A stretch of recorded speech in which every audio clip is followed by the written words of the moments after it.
What's up, everybody? Hope you're having an amazing Monday. If you're not, I hope your day gets better.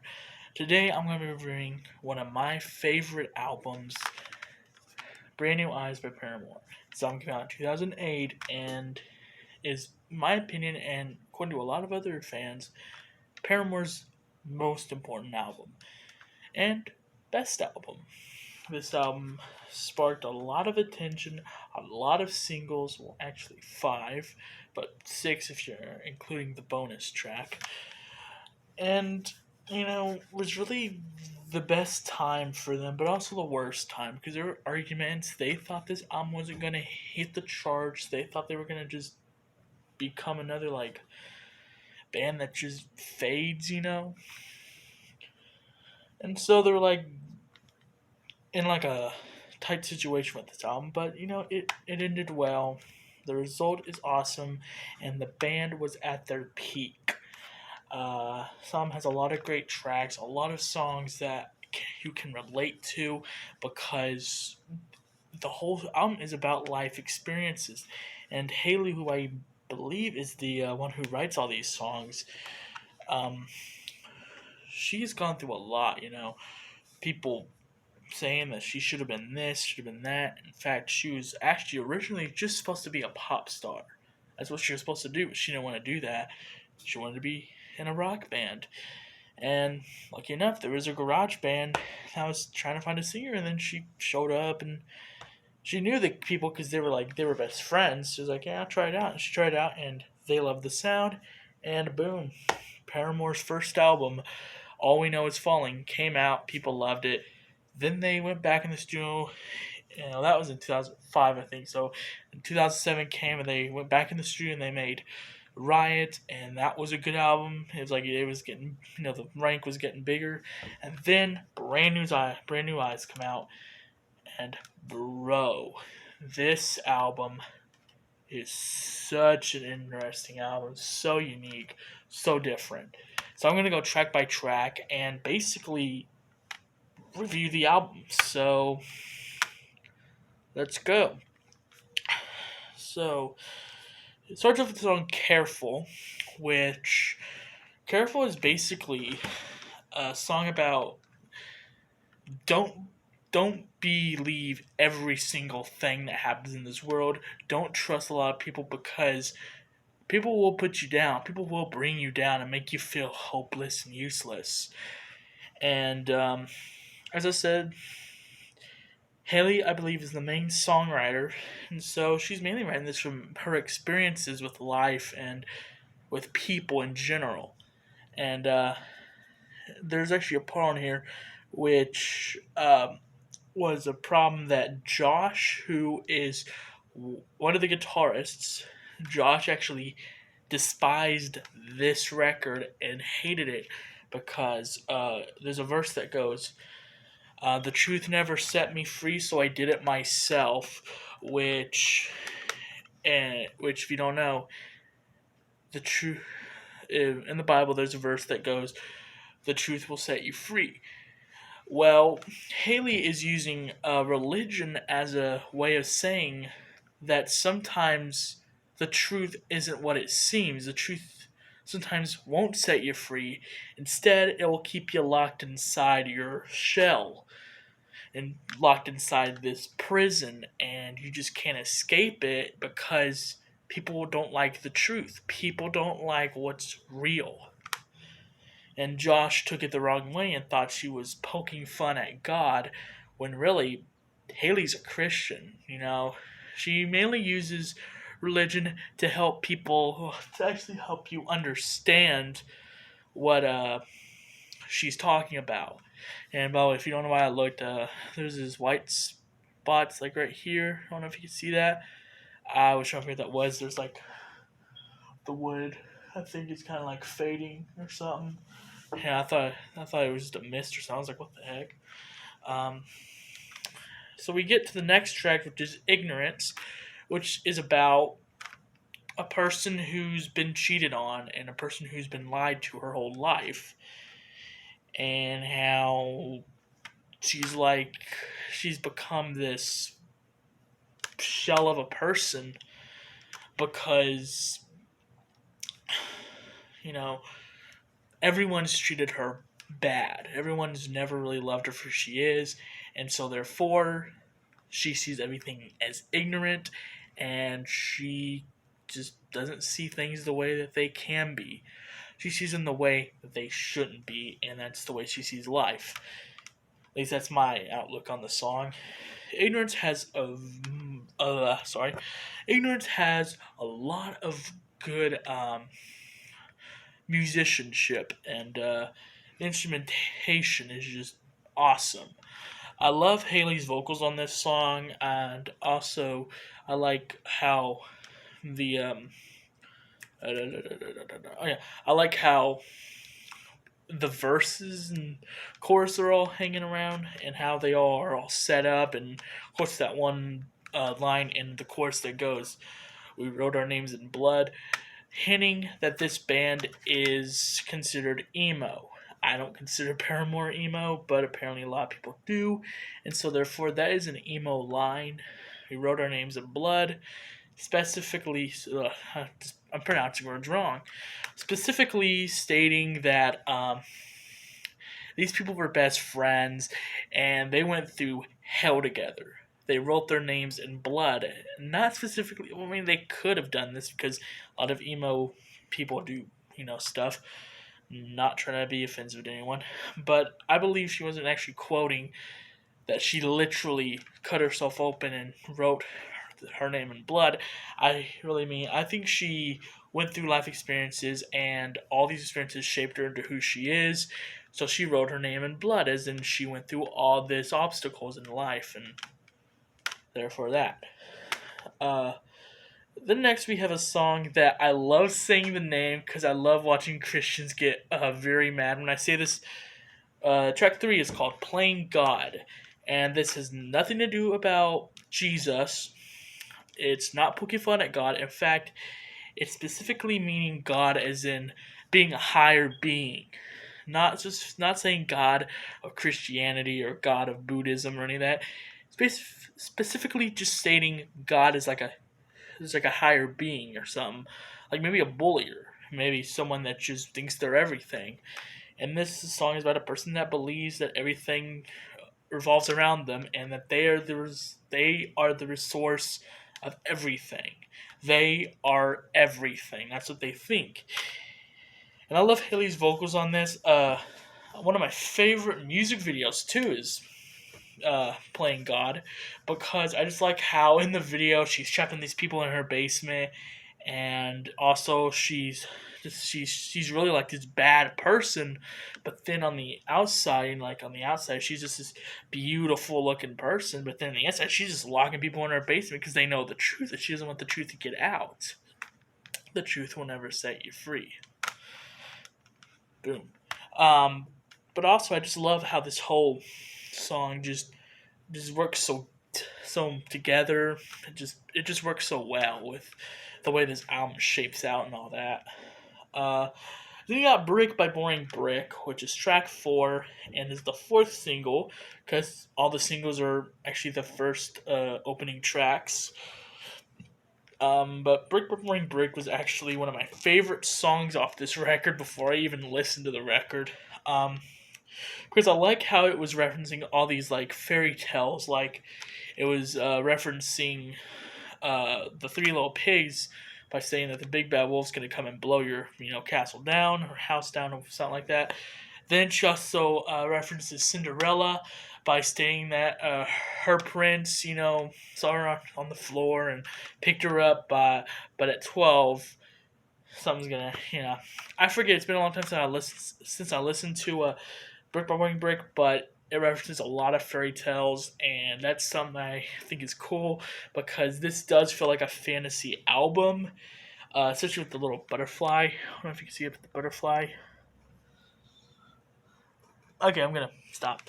I'm just holding it up the whole time, um, but it just feels like a fantasy album. It just feels like imagery and the theme and all that is just very imaginated and very just imagination, like.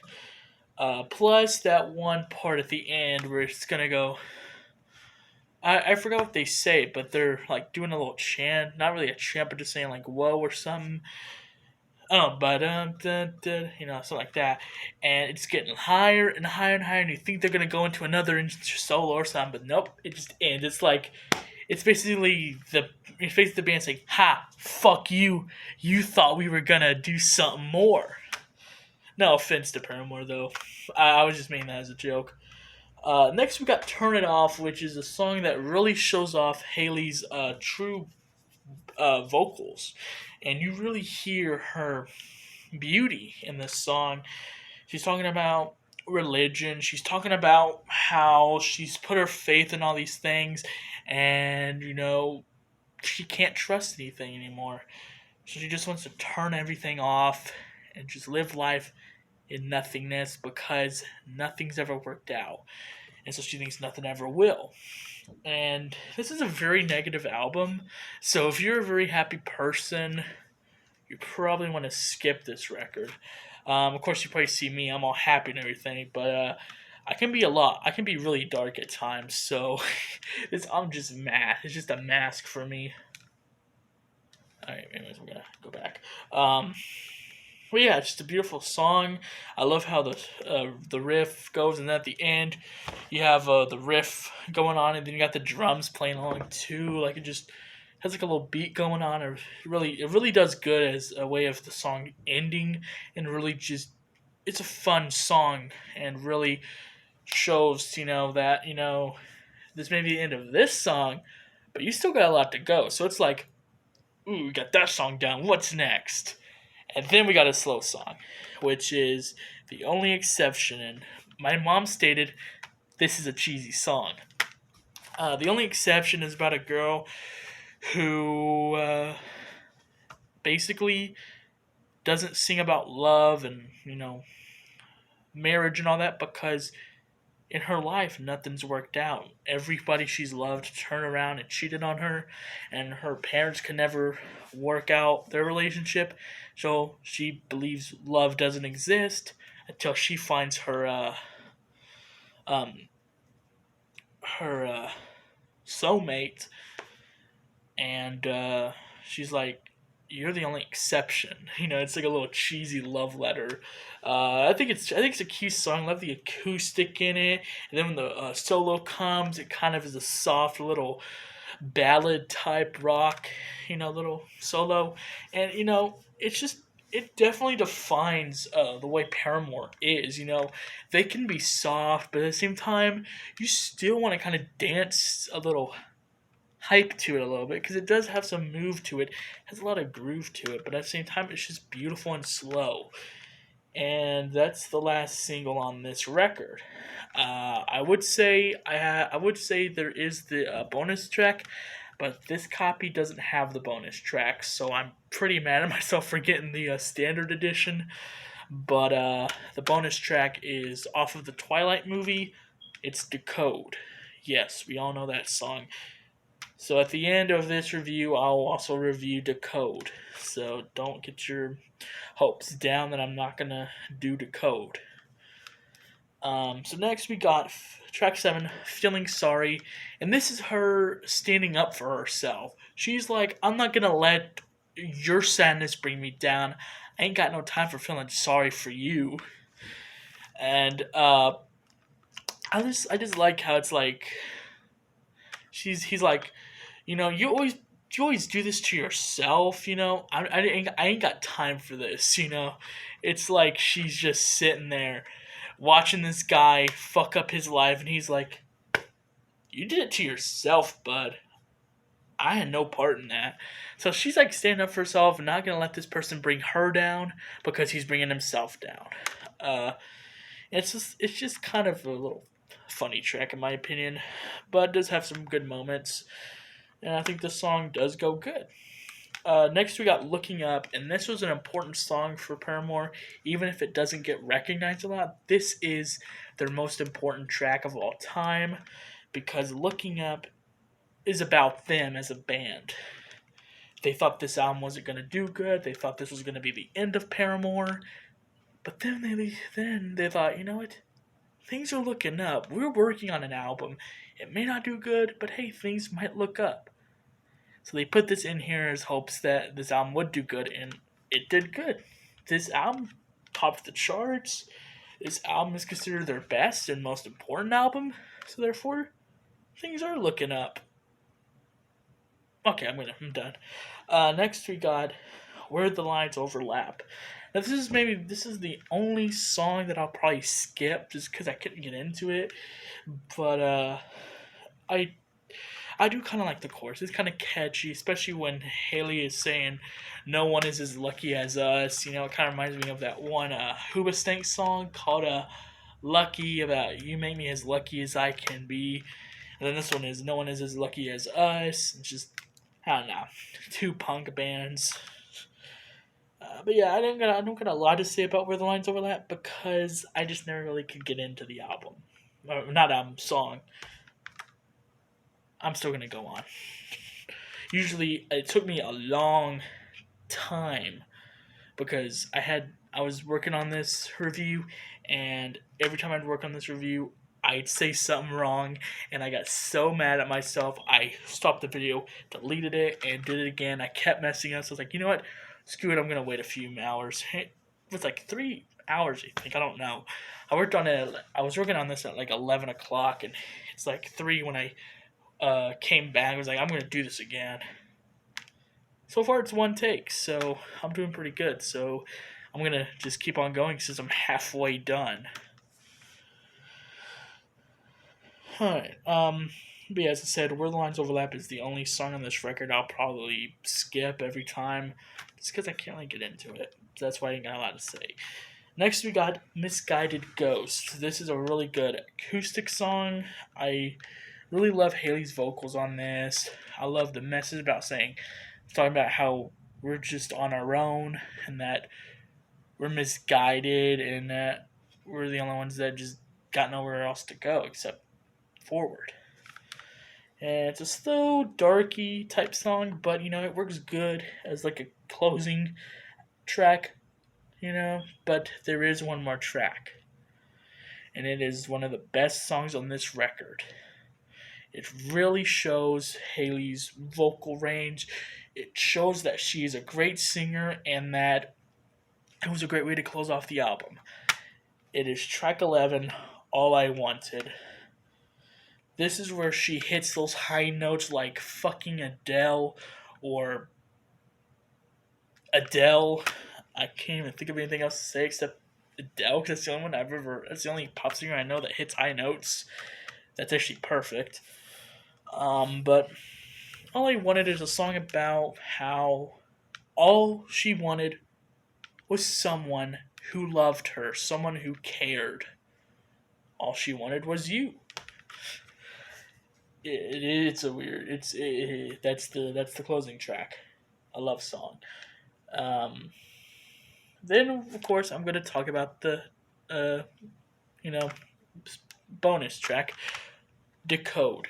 Decode is a song that, you know, it's famous for being on the movie Twilight, but people don't really see that it is more than just a song off of Twilight, which was a bad movie.